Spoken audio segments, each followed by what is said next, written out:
All right, we're diving into a story today that honestly sounds like it was ripped straight from a crime movie, but it is 100% real. We're going to break down how one of Pakistan's most shadowy drug empires got exposed, look at the massive smuggling networks that are feeding the country, and talk about the very real, very devastating human costs of this whole trade. So let's get into it. So picture this. It's a cold night on a main road in a really nice Lahore neighborhood. A rickshaw is speeding along, and all of a sudden, it pulls up right next to another one. For less than a second, a literal split second. And in that tiny window, packages with 50 kilos of narcotics and millions of rupees change hands. And get this, the drivers, they have no idea who they're even working for. This is the world the Jordan gang operated in, pure shadow. So how in the world do you even start to untangle a web that's this secret? Well, it all kicked off with a ghost, a name that was just a whisper on the streets, Jordan. Check this out. It's another night a local police officer, an SHO, is out around 2 in the morning, and he spots something off. A car with no license plate pulls up to a security guard standing outside a closed coffee shop. It stops for maybe 10 seconds, and then it just peels out. Now, for most of us, that's nothing. But for this officer, it was a massive red flag. So he put some of his guys on the spot to watch. And sure enough, 4 days later, another car with no plates shows up. This time, the police try to move in, they even open fire, but the car just vanishes into the night. So all they're left with is the security guard and a whole lot of questions. Like, who are these phantom drivers? And what exactly is going on in these perfectly timed middle-of-the-night drop-offs? When the guard finally talks, what he reveals is, honestly, it's brilliant. The whole operation is designed so that no one person knows too much. He says every 4 days, he gets a drop. 4 packets and 100,000 rupees. He keeps 20,000 for himself, puts the other 80 grand into a food delivery bag, and then hands off the 4 packets to 4 totally different bikers. After that, he just goes home. He doesn't know anyone else in the network. When they ask him for a name, any name, he gives them just one, Jordan. At first, the police are thinking Jordan has to be some foreigner, right? Maybe from Mexico, since that's where some of the drugs were coming from. But the truth? It was way, way closer to home. And it would end up unmasking an entire family-run empire. Now, this is where the police work gets really incredible. They just started following the breadcrumbs. It all began with a tip about drugs being delivered to university students tucked inside food boxes. That led them to a guy named Muhammad Ali, whose constant trips to Thailand, Mexico, and Afghanistan were, a bit of a giveaway. Surveillance on him connected him to another man, Uzair. Then, digging into Uzair's family, they found his sister, Sana, had all this weird SIM card activity in her name. The money trail? That led them straight to their mom, Samina, who was handling the finances. And that's when it clicked. This wasn't just a gang, it was a family business. So they mapped out the whole family tree, and there it was, the final piece of the puzzle. A brother, Muhammad Ayub, living out in Thailand. He was the ghost, he was Jordan. Okay, so with the whole network mapped out, the takedown was fast and it was surgical. They were so worried about leaks inside the force that they briefed the chief minister of Punjab directly. Then, they grabbed a key associate as he was flying in from Thailand, right at the airport. And at that exact moment, they raided 6 houses at once. All in all, they arrested 14 people, including Jordan's own mother, brother, and sister. The family business was officially shut down. But the kingpin, Ayub himself, he's still at large in Thailand.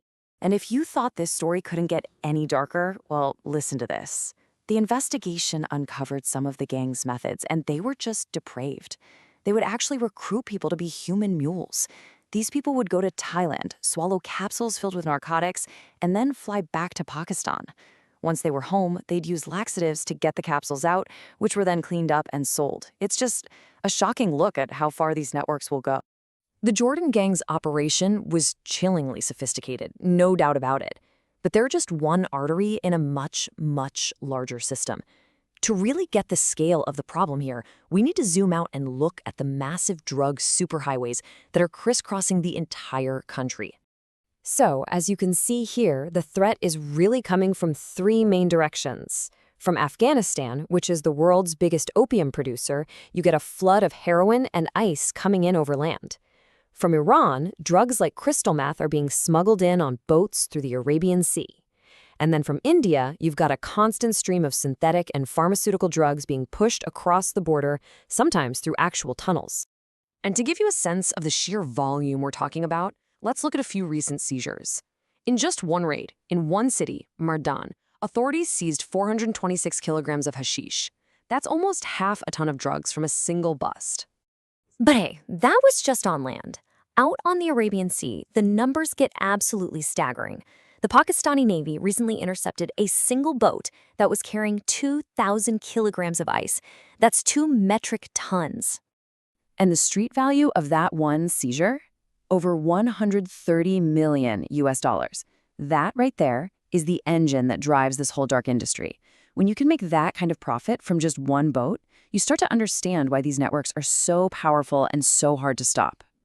But beyond all the cartels and the billion-dollar busts, there's a far more important story.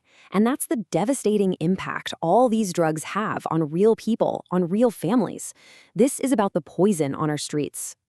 So let's talk about what this stuff actually does. Heroin, for example, is an opioid that just floods the brain with pleasure chemicals. But the long-term cost is brutal. We're talking collapsed veins, your respiratory system shutting down, and a 40 times higher risk of a fatal overdose. For communities, this is a full-blown public health crisis. Then you've got ice, or methamphetamine. Yeah, the drug from Breaking Bad. This stuff doesn't just get you high, it physically damages your brain cells. And the paranoia and violent behavior that come with it, that doesn't just destroy the user, it fuels crime and domestic violence, tearing apart the very fabric of neighborhoods. And cocaine, people sometimes think of it as a party drug, right? But the reality is so much darker. It completely messes with your cardiovascular system and can cause sudden heart failure. It's also fueling a huge mental health crisis with severe anxiety and depression that can haunt families for generations. When you zoom out and look at the global picture, the numbers are just staggering. Every single year, 35 million people suffer from drug use disorders. 500,000 people die from overdoses and related complications. And if you add tobacco into the mix, that number jumps by another 8 million. These are not just statistics. These are people. These are families completely torn apart. So when you're facing a challenge that is this massive, what's the game plan? How do you even begin to fight back? This brings us to the final part of our story, the war within. Now, this is a really crucial point. Addiction is not just an individual problem. As the quote on the screen says, it's a family disease. The ripple effects from one person's struggle can absolutely devastate their parents, their kids, their entire community. And understanding that is the key to actually fighting back effectively. Pakistan's anti-narcotics force, the ANF, is really trying to tackle this from every angle. Their strategy isn't just about making arrests. Of course, they do targeted raids and they watch the borders. But they also put a huge focus on prevention, running awareness campaigns in universities, the very places the Jordan gang was targeting. And they focus on recovery through rehab, supporting centers that help people rebuild their lives. Really, their whole mission can be summed up in their official motto: one nation, one destination, a drug-free Pakistan. It's a huge, ambitious goal, but it's what guides everything they do. But that leaves us with the big, lingering question, doesn't it? The Jordan gang was taken down, but its leader, the kingpin, is still free. The drug superhighways are still running. So with networks this deep, and with profits this ridiculously high, what is it really going to take to win this long and very difficult war on drugs?